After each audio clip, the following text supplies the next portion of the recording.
Hey YouTube, Coppersan here, with the Destiny update containing that big Explorer remaster confirmed to be released in June for MapleStory Global. I want to take a quick look at all the quality of life changes that are still coming to Maple Global and MapleSea with the Destiny update and later updates. There are some real life changes coming our way, and quick disclaimer, MapleStory Korea got all those changes with the Destiny update and with the later update, but that doesn't always mean we're getting them as well. Sometimes these improvements are added later, omitted or changed for the regional versions. Usually we get all changes, but do keep this in the back of your mind. With those formalities out of the way, get ready for a world of luxury and convenience.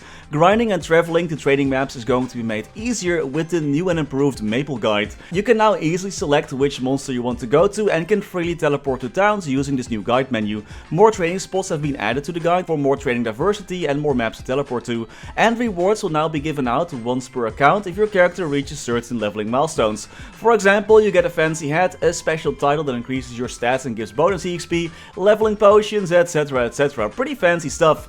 And are you tired of getting ping-ponged around when you're trading or fighting bosses like Horntail? Well, worry no more, as MapleStory has just a change for you. Introducing stands for everyone. You get stands, everyone gets to take a stand. All classes will passively get 100% stands through their skills. With this change, the Legion block that increases stands will be changed to normal monster damage. That's actually super nice for when you're grinding. Stands from hyperstats will be removed, and Michiel's Link skill will be changed to give 100 status resistance instead of stands. Also, more good news for everyone leveling to level 200, the skill mastery books are getting deleted from the game. You'll no longer need those anymore to level up your 4-job skills. About dang time, those things cost a fortune. If you still own any books by the time they are removed, you can sell those back to NPCs for mesos, but no need to go on a mastery book collection spree as the sale price is pretty low.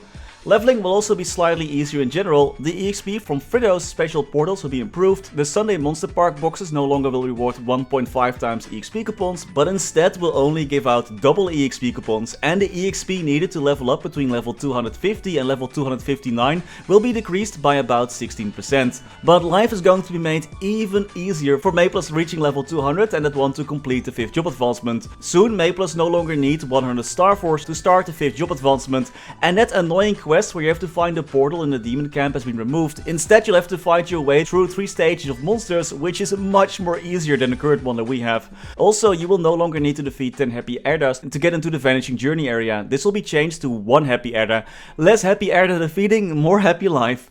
My Night Lord gets absolutely destroyed by those, so I'm very happy with this change. The temporary Arcane symbol that you get during the pre-quest also will have its base Arcane force increased to 40 for more convenience, and once you complete the quest, the symbol that you get will already be level 2. But that's not all the good news. All Arcane River story quest clears will be shared within the world that you're in. So once you, for example, clear the Vanishing Journey quest line or the one from Choo Choo Island, any other character within the same world can skip that quest line completely. You also won't get any EXP if they do skip it, but honestly, I don't think anyone is going to be too worried about that. In MapleStory Korea, the cost for enhancing Arcane symbols has been lowered as well. This could be one of those changes that I can imagine we might not get, or that could be adjusted for our own economy. This is the graph for the changed prices. It's pretty significant actually. And the stats for Arcane and Authentic symbols for Demon Avenger and Xenon will be increased, so they will be more on par with other classes. Let's go over some other minor changes and then talk about the quality of life changes for bosses. There will be a link skill preset, so you can easily switch between your grinding and bossing link skills. Skill cooldowns have been improved visually, and you can now set warnings that will appear if a skill becomes available again. Pretty convenient, especially for people like me who always forget that their skills are up. Keyboard layout presets have been added as well, and the bonus stage when defeating elite monsters has been removed. Finally, that was so useless. Equipment for mechs and dragons, the one that Evan uses for Mir, will no longer drop from monsters, but instead can be purchased at that same NPC that sells you secondary weapons. As part of the Destiny update, all classes that use projectiles will only need 1 set of stars, arrows or bullets once they put 1 point in their spirit, star, arrow, bullet skill, as those skills will be turned into passives and no longer consume anything. So now let's tackle some of the boss changes that we're also getting with Destiny. To make it easier to fight certain boss monsters, if there is at least 1 character in the same world that has completed the pre-quest for that UFO boss in the Omega sector, for Papulanus, for Von Leon, Acarium, Pink Bean, Cygnus, Magnus or Guardian Angel Slime, all your other characters can automatically enter those bosses as well. No need to do the pre-quest anymore. This is gonna save me so much time when I start making my boss mules. Also, easier versions of some bosses will be added, like Easy Will, Normal Verazilla and Normal Seren. With those new bosses, another boss set will be introduced, the Dawn Boss Accessory Set. This set contains a new pendant dropped by Normal normal Hilla and normal Saren, a pair of earrings dropped by both normal and hard Gloom and normal and hard Darknail, and new face accessories dropped by normal and hard Lucid and by normal and hard Will. And the slime ring from the Guardian boss set. You can use a scroll to convert this ring from the regular boss set to the Dawn boss set. This scroll can be obtained from the slime chief that is found in the slime boss area. Higher level bosses will also start dropping boxes instead of gear, so that you can select which piece of gear you actually want to get. Super convenient for both reboot and regular servers. Bosses will also have a chance to drop EXP coupons, better flames and more goodness. Also the boss crystal prices will be increased for reboot.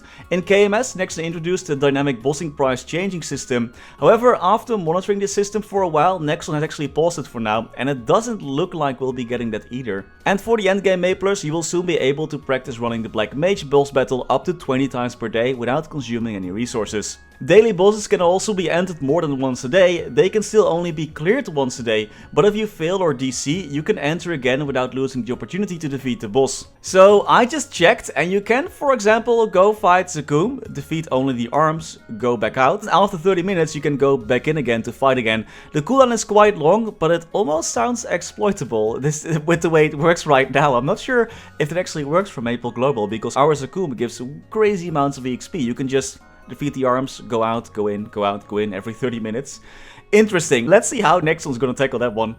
All the changes that I mentioned next are actually not part of the Destiny update or earlier updates. Those changes were applied later in MapleStory Korea with their anniversary update and one update in between, so we can expect those to happen later. One quality of life change that is super nice is that new reward phases will be added to boss monsters that don't have them yet, like Lotus and Damien for example. This will allow Maplers to switch out to their drop gear without having to avoid boss attacks. Super convenient. And the best and most amazing change ever for anyone who's doing a lot of star forcing. When star forcing, the star catch box will no longer activate if the success rate is 100% chance, and if you have the safeguard option turned on, it will no longer turn off even if your item drops to 12 stars or below. I personally almost blew up my items so many times because that box turned off automatically and I didn't notice in time, so I'm very happy that Nexon is finally improving this. Maplers will be able to enhance, disassemble and craft cores directly through the V-Matrix. I don't have a character at level 200 on this account, so I cannot show that right now, sorry. Here's a picture from Orange Mushroom Block. Maplers will also be able to choose and to display their titles and medals. The equipped titles and medals will become invisible to you and other players, but the stats will still apply. Finally, we can get our fashion game on point. Maplers will also be able to claim their Legion coins without having to enter the raid battle, which is a pretty nice change as well. Daily quests in all Arcane River and Serenium areas can, once the change is released, can be completed to the light bulb icon on the left side of the screen. That's pretty convenient as well. In the collector shop, a feature to sell all power crystals at once has been added. A small but nice convenient change. And the final quality of life change is that the boss UI has been improved. It is now a separate window from the existing Buddy, Party and Blacklist UI, and it contains all the features related to boss content. Maplers will be able to use the boss UI to check if they can enter a boss, move to a boss map and access various features such as the boss party recruitment bulletin board. So you can basically form your own parties, post a notice saying like, hey, anyone wants to carry me, please, I'm noob, and then people will say yes or no, and then you can run with those Maplers. There are so many nice things coming our way. Some of those are long overdue and I can't wait. There's still gonna be more, but I think these were the most important ones. What do you think about all the changes, and is there anything else you would like to see to be changed in the game? Let me know in the comments. And as always, many thanks to our members for making these videos possible. Thanks to Niels de Coninck, Raar maar waar, Sebastian, Hanoy, Ryalias, Terry Kim, Vareese, Cody Mora, Wiley, Historycanon, BackSpaceOTI, Saffronyx, Anwar, NHI, Ziggy Deer, Flidiot, Knifesuit, Chen125, Cloudfix, Gusus Rodriguez, Froggy, Vira, Trevor, Michael Machaka, Ratius, Justin Vale, Silvio Nato, Stevie Zhang, Afterlord_MS, ceemak, Striker Elk, Taiwan Pan, Victor Sunstrom, Radicals the Alien, Riser RU, Gummy Bullet, Lovebird, Sir Tito 655, Mathias Simonsson, Mr. Anarch, Galando Balavia. My name is Coppersan and I'm super cute XOXO. PC Game Life, Dante Victory, Stanislaus Xumo Begas, level 243 Paladin reboot, congrats. The Passenger, Martin Panzik, I'm Disappointed, Lucky Beats, Gabriel Ek, and Pedro Benedetti. Thank you all so much for watching. Stay safe and happy mapling!